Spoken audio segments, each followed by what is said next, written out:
podcast is available on Spotify. Just search From the Pavilion End.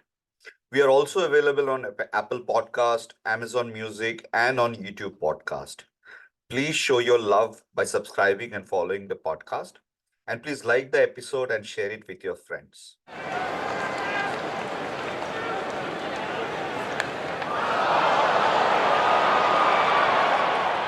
Hello and welcome to another edition of From the Pavilion End.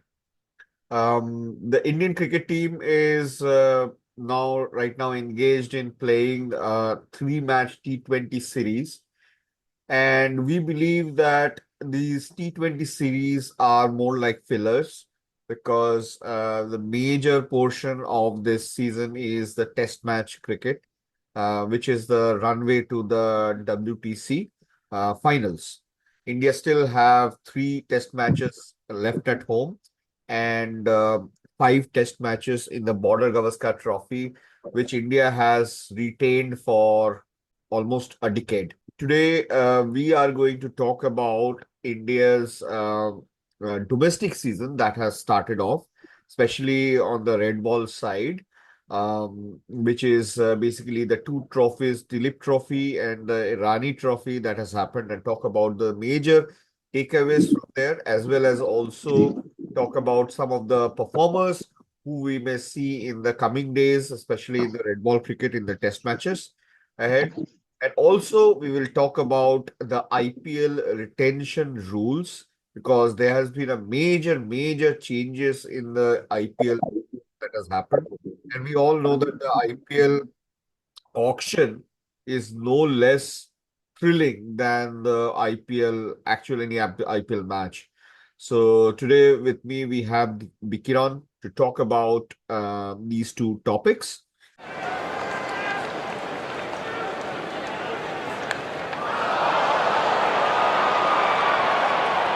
Initially, we started with the Duleep Trophy, and this time the Duleep Trophy was played in a new revamped format. What do you think, Bikiran, of this new format, which is that four teams, India A, B, C, and D, were chosen randomly, like sometimes in like 20 years back, probably we had the NKP Salve Trophy, which was the one-day equivalent of this, where if you remember, Bhuvneshwar Kumar clean bowled Sachin Tendulkar, or Piyush Chawla took the wicket of Sachin Tendulkar. There's so many such matches happened in that NKP Salve. India red, green, and blue. These were the three teams. Now we have the India A, B, and C. This has changed from the zonal concept of the Duleep Trophy, which was the East Zone, Central Zone, South Zone, North Zone, West Zone. And last year, I think there was also a Northeast Zone. So there were six teams. And it has happened in multiple ways. Sometimes it was a league phase, sometimes it was a knockout phase, sometimes it was league cup knockout. We have had many memorable Duleep Trophy matches. The most memorable one, I think, was where Yusuf Pathan hit a double hundred and West Zone chased something like 400 or 500 to win. I think if I remember, that was sometime in 2010, 2011. But what do you make of this format, Vikiron? Look, I think the previous format is much better. I think previous format is much better where they selected the players based on the zonal category, like the East Zone from the Eastern Zone, and then North Zone, North Zone, West Zone, South Zone. This category was better, and this is kind of randomly picking. The many candidates were left out, I think, like Kanushtup Majumdar didn't play, who was actually a star performer for Bengal in the last Ranji Trophy. So Yeah, I mean, I'm 50. I'm not 100% sold on this idea. I'm 50-50 on it because Anushtup Majumdar, I think the idea behind this Duleep Trophy was people who would be able to play in future for India. maybe That was the idea. And Anushtup Majumdar, who is on the other side of 36 or 37, I don't think he will ever play. But then, what is the logic of picking somebody like Pratham Singh, who is over 32 years and is an opening batter?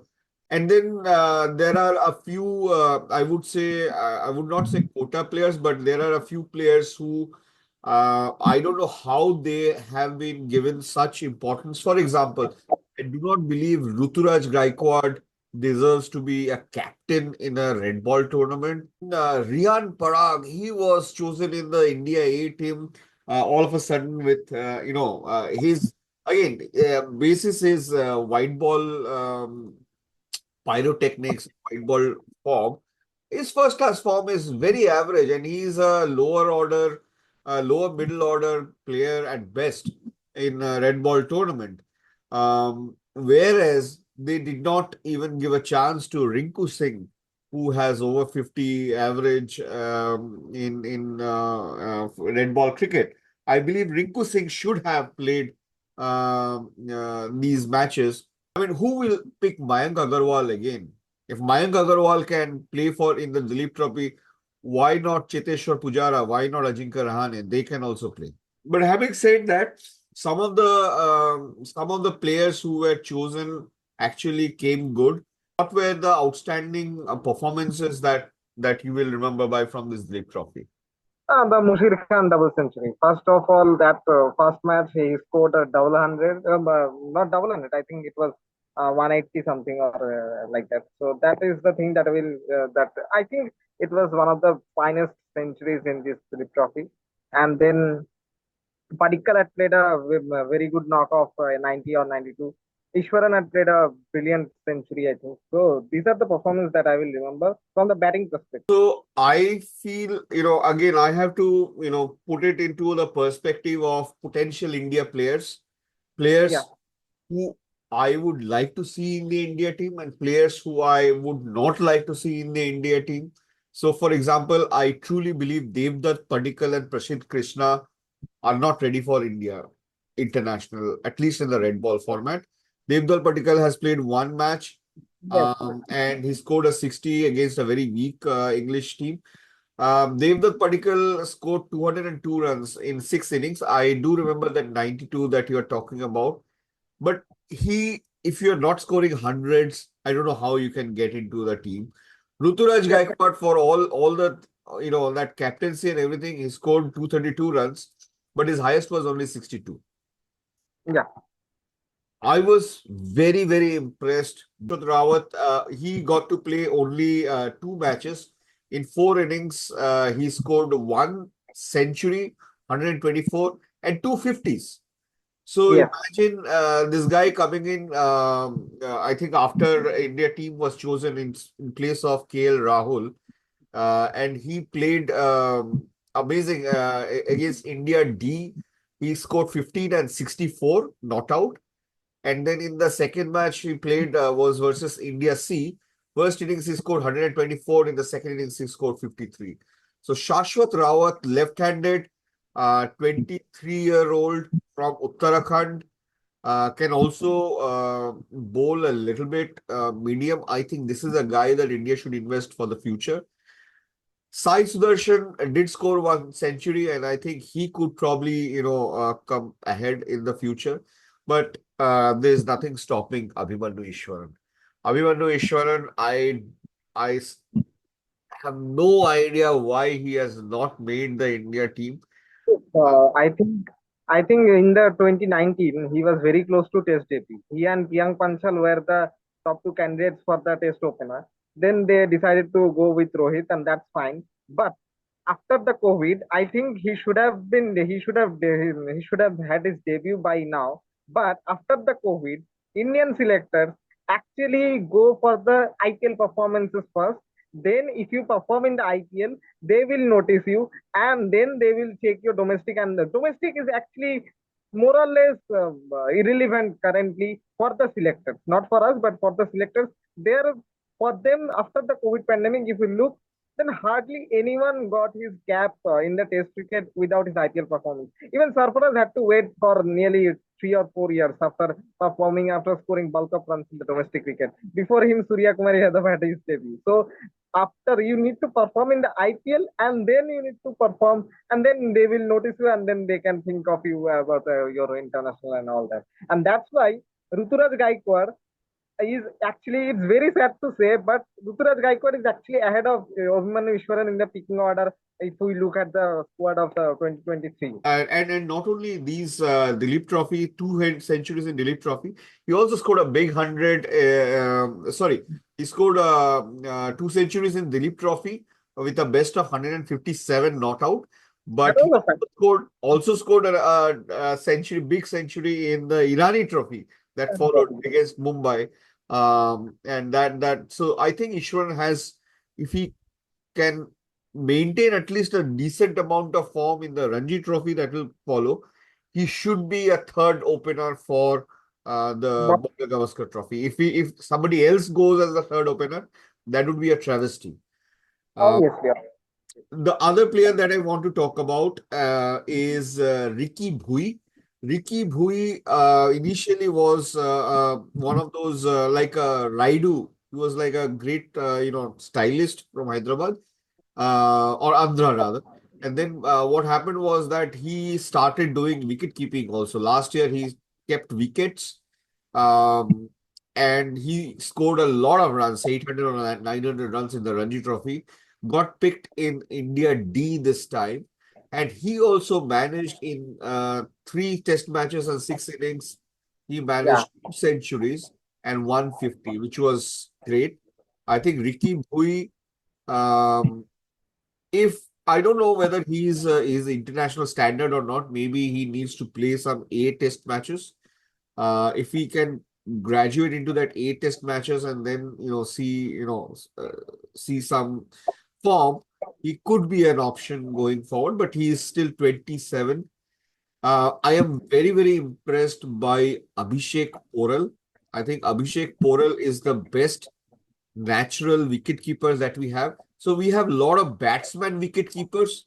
A batsman wicket keeper is somebody like a Ishan Kishan yeah, or yeah, yeah, Sanju Samson, who is a batsman first and a wicket keeper, part-time, you can say wicket keeper, like a KL Rahul, Sanju Samson, and Ishan Kishan. These are all similar level. yeah, And then yeah, there are people like Abhishek Poral, who is a keeper first and then a batsman. I think Pant has taken it to a enough level that Abhishek Poral will have to maintain this for a long period of time to be second. Now Dhruv Jurel is second, so he could be the third in line. But Abhishek Poral has shown that he is a good enough batsman to be there. Then another player who played only one match and I was really impressed was Akshar Patel. In that first day, when everybody in India D team was falling by the wayside, he alone stood there and scored 86 on a very very bowling friendly. I think the role that Washington Sundar had played in BGT in last BGT in Australia, Akshar Patel yeah. can very well play it. I'm But very impressed with but the growth that Akshar Patel has shown in all three formats. yeah, but Akshar would not get his chances because India will definitely go with Jadeja, Ashwin, and Kuldeep as three spinners in the squad. And coming back to Mushir Khan, you did recall his first day, first innings century. He scored 181 in that innings, and in remaining four innings, he scored only 6 runs. So, unfortunately, he is now injured, but he needs to be a little bit more consistent. Yeah, Without that, yes, I don't think there will be any way that he would be able to make any kind of headway into this Indian team yeah, yeah, in the yeah. white ball cricket, but not in the red ball cricket. What did you think of the bowlers? I think Akashdeep had played a brilliant game in the Duleep Trophy, and that's why he got his chances in the Bangladesh series as well. Yeah, Akashdeep 9 wickets in that first match. That was tremendous. But I also felt that it was established that the next best pacer after Akashdeep is probably Mukesh Kumar and Arshdeep Singh. For I think Yeah, so they chose Yash Dayal. I don't know if they've seen something in Yash Dayal, yeah, but they have seen only they wanted only a left arm seamer in the squad. That's why they went with the yes. Yeah, but I think Arshdeep Singh is probably a little better bet than him. Yash Dayal, I think, is not as quick. Maybe he has a little bit more grinding of the domestic circuit, but Arshdeep Singh would be my pick. Interestingly, Navdeep Saini also took a lot of wickets, including a 5 wicket haul. So Navdeep Saini just before the BGT has again put his name in there. And what did you make of Anshul Kamboj, the only player who took In a the, 8 wicket haul? yes, he was actually a fantastic. He bowled fantastically in the last game, and he took I think 8 wickets. That was actually a brilliant performance. Manav Sutar, the left arm spinner, took a 7 wicket haul, 7 for 49. And I would like to say one more name. India is actually searching for a off spinner since Ravichandran Ashwin debut. I think Tanush Kotiyan can still slightly. We can discuss his name as well. He can bat and also he bowled decently in the Duleep Trophy. Yeah, so Tanush Kotiyan is an interesting name. I think Tanush Kotiyan would be in the mix very soon. Having said that, I feel that if you are playing 3 matches, 6 innings, and you are only taking 10 wickets, you're still not probably a top class spinner yet. You still need some time. What did you think of Khalil Ahmed and Harshit Rana? Harshit Rana is actually can be a good number 8 because he actually bowled well in the Duleep Trophy and he in the past domestic season his performance were pretty good. And I think I'm seeing that he took 8 wickets in the 2 games in the Duleep Trophy at an average of 19. So he's actually bowled extremely well in this Duleep Trophy. And Khalil also has a skill set, right? And Khalil actually performed well in the all the three domestic circuits and also in the IPL. So Khalil can be in the mix, but they decided to go with Yash Dayal as a left-arm seamer ahead of Khalil and Arshdeep. So that's the thing. So Khalil is actually a little bit behind in the picking order. But Harshit Rana is actually in the mix and he performed well in the A tour as well in the last time. So So, Harshit is far away from his debut in the Indian colors. So yeah, so what are your 5 names who you think will be ready for India duty in, let's say, 1 year's time? I think Yazdal, Harshit Rana can get his cap at number 8. Maybe in the BGT, Mushir Khan may get his call but would not be ready to debut, would not be ready to make a debut. And Abhimanyu Ishwaran will definitely get his call in the Border Gavaskar Trophy. That's already 4. Okay, so my picks are Abhimanyu Ishwaran, definitely number one. Number two, I would say is Arshdeep Singh in red ball cricket. Number three, I would say is Tanush Kotiyan. Number four, I would say is Harshit Rana. I strongly believe Harshit Rana can be the fourth. He could be that improvement on Shardul Thakur on both batting and bowling. I would say, given the kind of middle order uncertainty that we are seeing, I would love to see Shashwat. Uh, Didwat Kavera is also very close to debut. He got his chances in the A tour as well. Youngster who made his debut, that was Akil Khan, Akib Khan. Akib Khan played a couple of matches. He's a 20-year-old from Saharanpur, Uttar Pradesh.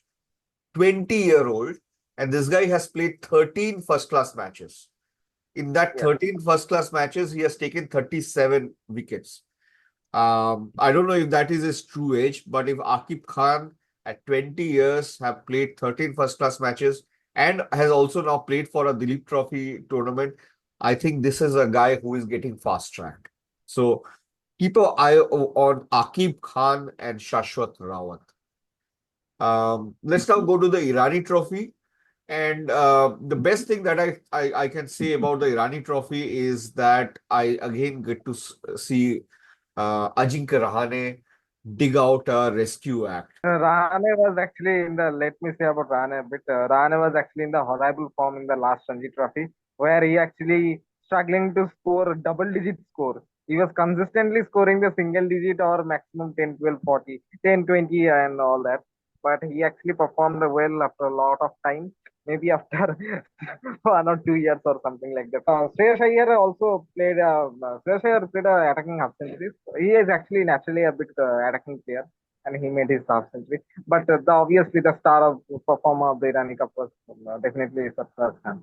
Sarfaraz was scoring a bulk of runs from the beginning, and from the Ranji, we all know about his average in the domestic circuit. We all know about his performances. I think in the Irani Trophy, it was after a long time where Ranji champions batting lineup was better than the rest of India's batting lineup. So Mumbai Indians, not Mumbai Indians, sorry, pardon. Mumbai's batting lineup was actually better than the rest of India's batting lineup in this Irani Trophy. That's actually happened after a lot of time. Yeah, I mean, you have Prithvi Shaw, you have Yeah. Ajinkya Rahane, you have Shreyas Iyer, you have Sarfaraz Khan, four players who have played for India in Test cricket. So that obviously, comes up. I want to also talk about two other Mumbai players who made their debut in that match. One is Ayush Matre.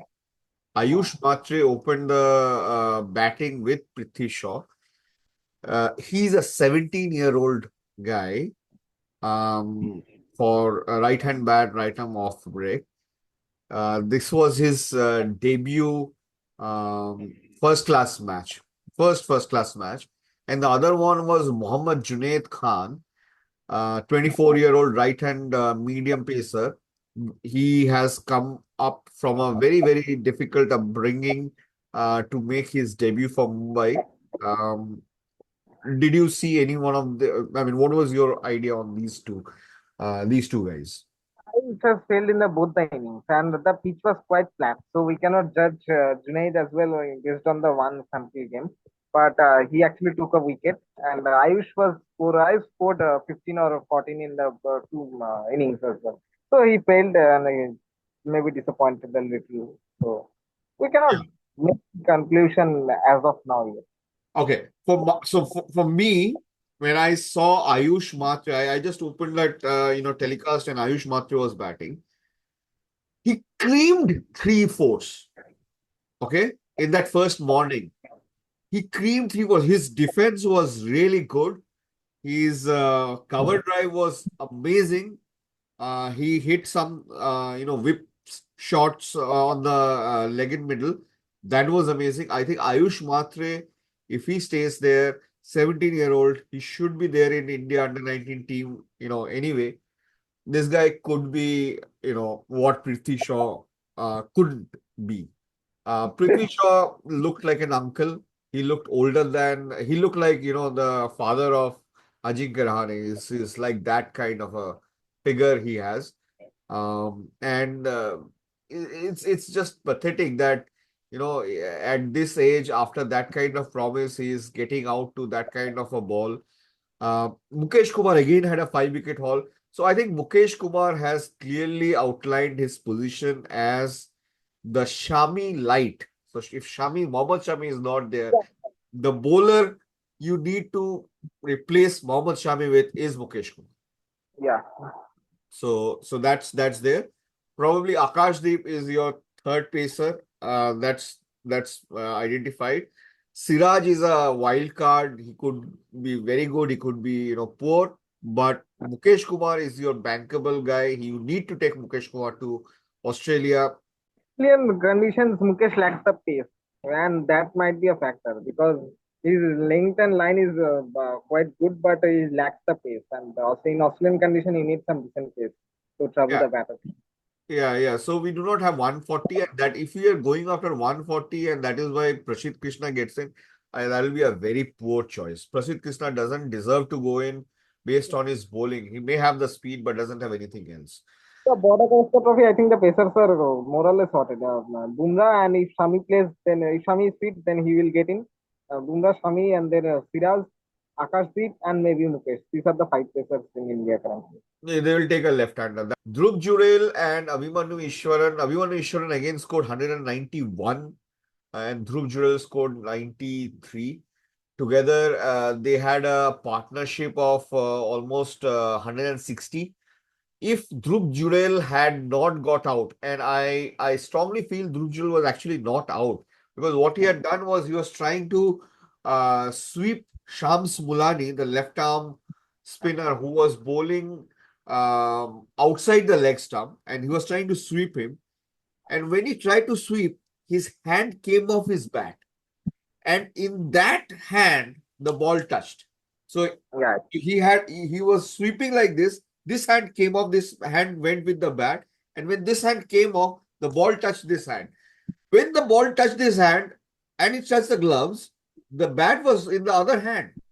The the decision went to the DRS, and for some weird reason, the umpire there did not catch it that he had already, taken that hand off the handle.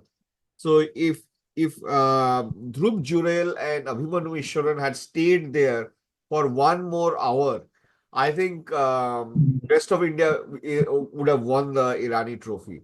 Dhruv Jurel got out at 393. That was when Dhruv Jurel got out, and the entire rest of India folded for 416. If he had stayed, I am sure they would have scored those remaining 120 odd runs to take the lead. And finally, Tanush Kotian scored a century in the second innings when Mumbai was in a bit of a bother. Um 3 wickets in 27 overs. I don't see him really as a Ashwin kind of a bowler. He's probably, more a batsman than, he's more talented on the batting side than on the bowling side.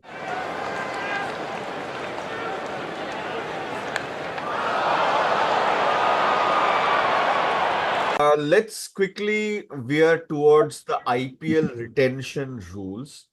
BCCI have had multiple discussions with the IPL owners, the players, the broadcasters, and have come up with some unique rules. There are 6 retentions possible. These 6 retentions, one will be uncapped, five can be capped, or at max there can be 2 capped.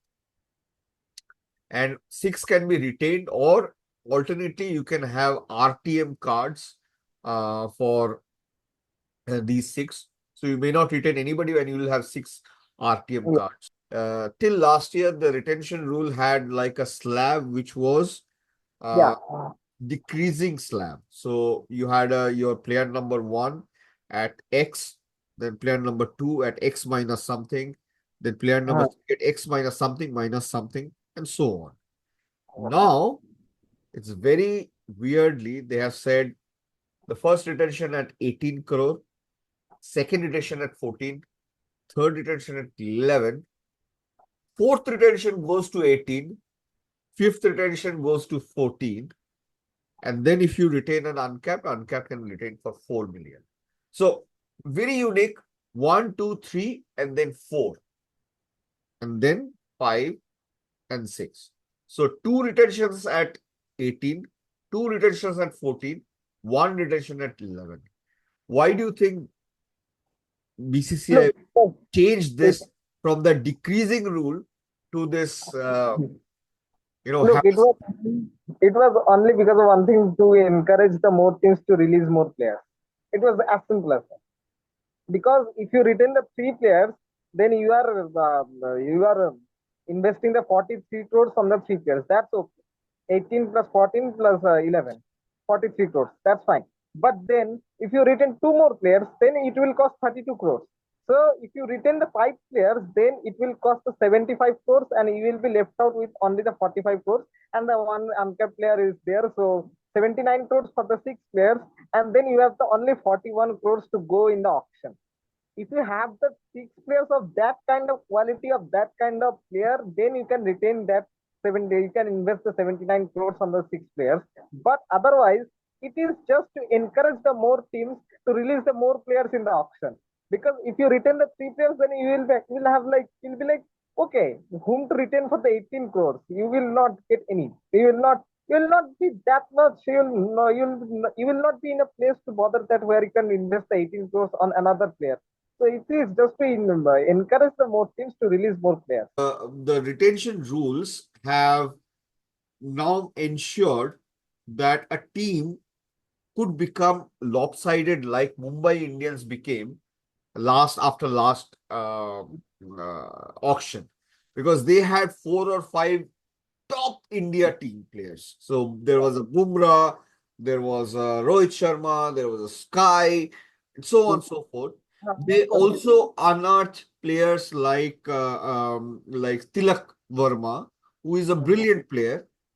But then they had to do the spinning job with Piyush Chawla. So it will be very, very tough for teams to, actually retain all 6. If somebody retains all 6, then that would most likely be somebody like a KKR or a MI, who have historically always bungled retentions. So that's there. The other thing is the RTM. So you can release everybody and think you will get back on the RTM. But there is now a change in the RTM rule also. The change in the Oh, RTM rule says that if somebody is picked up by another franchisee and you show the RTM card, to remember and they last time Ishan Kishan was picked up on an RTM card by Mumbai Indians, and yes, everybody clapped. Oh yeah, 15 or 16 crore, right? yes, Now whoever had picked Ishan Kishan can say, I will put a another higher comes. premium. Yes, I'll put a higher premium. So if Ishan Kishan goes for 10 million in that auction and Mumbai shows the RTM card for Ishan Kishan, another team can raise the bid they like can the. raise it from 10 to 15 million. And Yes, then yes, then you are definitely. you are you need to think whether Ishan Kishan is so important for me that I'll pay 15 million for him, or should I go for somebody else? So lot of different permutation combinations have to be there. I feel that this IPL, people will only retain players who are game changers, Yes, true. who you cannot, who if you let go in this auction and somebody picks him up, you will not be able to cope up in an RTM.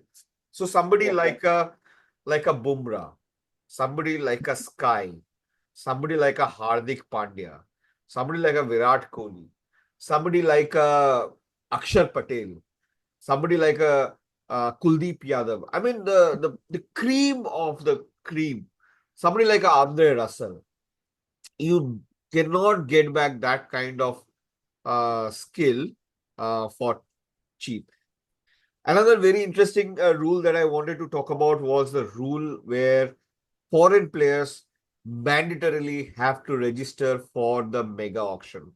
We have yes. seen players like English players from England and Australia have always tried this thing that I'm trying to preserve myself test career. National league.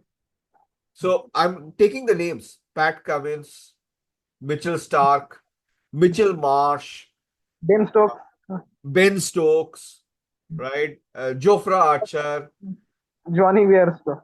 Johnny Bairstow, Steve Smith. So Yes, anybody and everybody who has tried that trick before, that day is over. If you gone. if you register now, you will obviously get a lesser money than if you come on a mini auction. You will also get a lesser money because the Indian players will be in higher demand than the foreign players. So only a few foreign players will go for very high money if they come on the auction, or somebody um, becomes a very strategic, like a captaincy material. For example, now that Ricky Ponting has gone to Punjab, most likely he will try and get Glenn Maxwell or a Marcus Stoinis, if they come onto the auction, pull them up for as a captaincy material, right? Or even Mitchell Marsh. Without that, I do not think foreign players will get that much money. And if you do not come into this auction, you are banned for 2 years. You cannot play IPL for 2 years. Completely good rule. I Absolutely brilliant rule. Another rule that they have done is that if you uncapped. if you come and if you withdraw yourself, for Oh, instance, If you Yeah. come and if you, after being picked, if you withdraw yourself, then also you are banned for 2 years.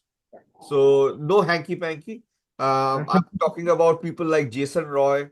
At least this time, what will happen is that those who will not come here will go to the Pakistan Premier League, Super League, because they are now happening side by side with the IPL. So the other rule that about the domestic players that they have said is that uncapped players, every team can retain two uncapped players, which is a great boost. Uh, Maximum.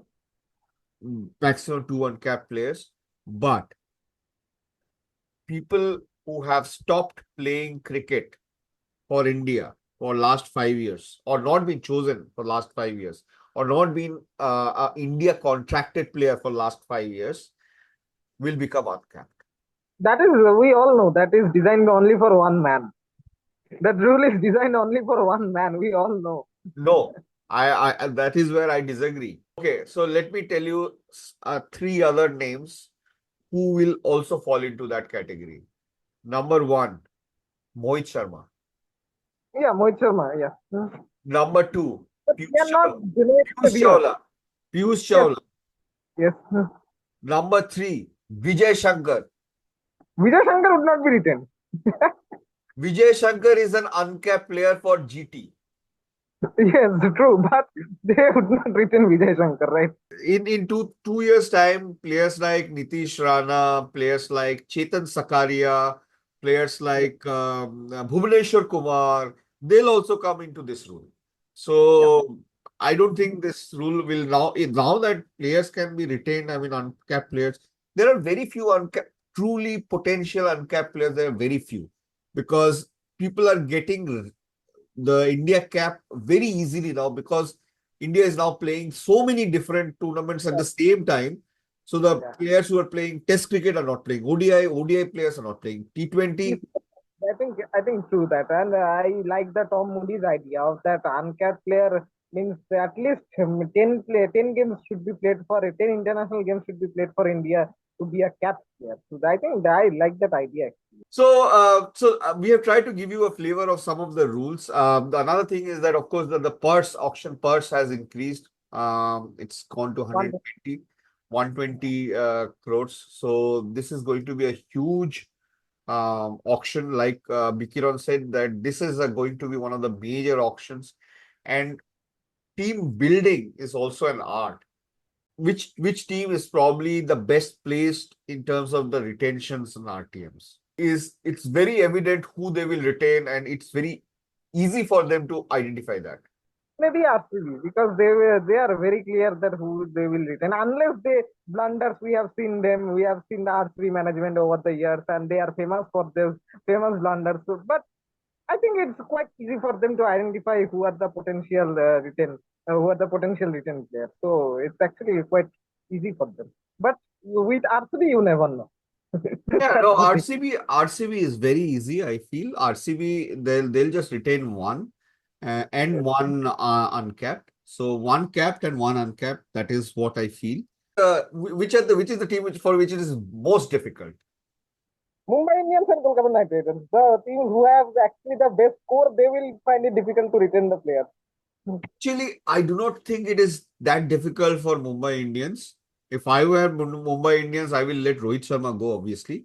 And Rohit Sharma will probably find a place in RCB or Kings 11. But KKR, and I feel the other team which is very, very difficult to pick is Sunrisers. Because Yeah, Sunrisers, they have so many foreign players and they have a foreign core. yeah, They do not yeah, have an yeah. Indian core. They have a foreign core. It is very difficult for them to give the same prices. So that's all for this episode. Thank you for joining us. It's been a pleasure bringing this episode to you. If you like this episode, please like and share it. Please also subscribe or follow our podcast.